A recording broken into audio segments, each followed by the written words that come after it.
இந்த 5 விதமான குணங்களையும் வந்து சுத்தப்படுத்தணும். அதாவது எண்ணத்தினால் ஒரு உணர்வு, பேச்சினால் ஒரு உணர்வு. எண்ணத்தினால் உணர்வு வந்து நம்ம எழுதி தீர்ப்போம், பேச்சினால் தீர்வு வந்து பேசி தீர்ப்போம். அதே மாதிரி சிரிப்பால் ஒரு உணர்வு, வெறுப்பால் ஒரு உணர்வு, நடனத்தால் ஒரு உணர்வு. இந்த 5 விதமான உணர்வும் ஒரு தன்மை பஞ்சபூதம்னு சொல்லுவோம். அப்போ பஞ்சபூதத்தில் கூடிய கர்மவினைகளுடைய பாதிப்புகளும் எதிர்வினைகளையும் கம்ப்ளீட் பண்ணுறோம். இதெல்லாம் பண்ணிவிட்டு அதுக்கு பின்னால் தான் நம்ம சிவராத்திரி விழாவில் அவங்கள வந்து கிரியாவுக்கு உட்கார வைக்க போகிறோம். இது வந்து காலையில் வந்து 5 மணிலிருந்து அடுத்த நாள் காலையில் வந்து 6 மணி வரைக்கும் இந்த நிகழ்ச்சி நடக்கும். தொடர்ந்து நடக்கும். ஆமாம், தொடர்ந்து நடக்கும். அதில் எந்த ஒரு டயர்னஸ் யாருக்கும் வராது.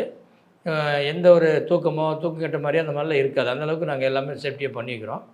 இப்போ அதில் பார்த்தீங்கன்னா உங்களுக்கு காலையில் வந்து விடிய காலம் ஒரு 5 மணிலேருந்து ஹோமம் நடக்கும். கணபதி ஹோமமும் 16 லட்சுமிக்கு உண்டான ஹோமமும் நடக்கும். அதே மாதிரி சிவபெருமானுக்கு ஹோமம் நடக்கும். அதே மாதிரி நடராஜ பெருமானுக்கு வந்து அபிஷேக ஆராதனைகளும் சிறப்பு பூஜை நடக்கும். அதுக்கு மேற்பட்டு பரதநாட்டியம் நடக்கும். பரதநாட்டியத்துக்கு மேலே நம்ம ஒவ்வொரு நிகழ்ச்சியை நம்ம கொண்டு போவோம். இந்த கிரியா எடுத்தீங்க எல்லாமே உலகம் பூரா வந்து வருவாங்க அன்றைக்கி.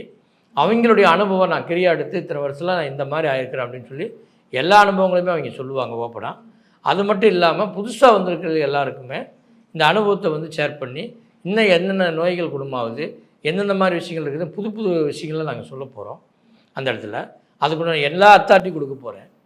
அதனால் வந்து இந்த வருஷம் என்ன ஒரு ஸ்பெஷல் அப்படின்னு கேட்டிங்கன்னா, நான் வந்து என்னுடைய உடலை வந்து தியானத்து மூலமாக உட்காந்து இந்த கிரியா செஞ்சு 3/4 மணி நேரம் என்னுடைய உடலில் இதய துடிப்பு, மூச்சு இதெல்லாம் இல்லாமல் நிறுத்தி 3/4 மணி நேரம் இருந்து தவத்திலிருந்து மகாதர பாபாஜி குகைக்கே போய் கூடு விட்டு கூடு பாஞ்சு போய் அங்கே தரிசனம் பண்ணிவிட்டு மீண்டும் திரும்பி நான் வந்துக்கிறேன்.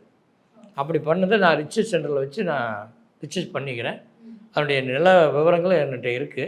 சிவராத்திரியில் நம்ம எல்லாருமே பார்க்க முடியும், அது எல்லாமே எனக்கு காட்ட முடியும். அதனால் இந்த உடல் வந்து விட்டு போகக்கூடிய தன்மை இதில் கிரியாவில் இருக்குது.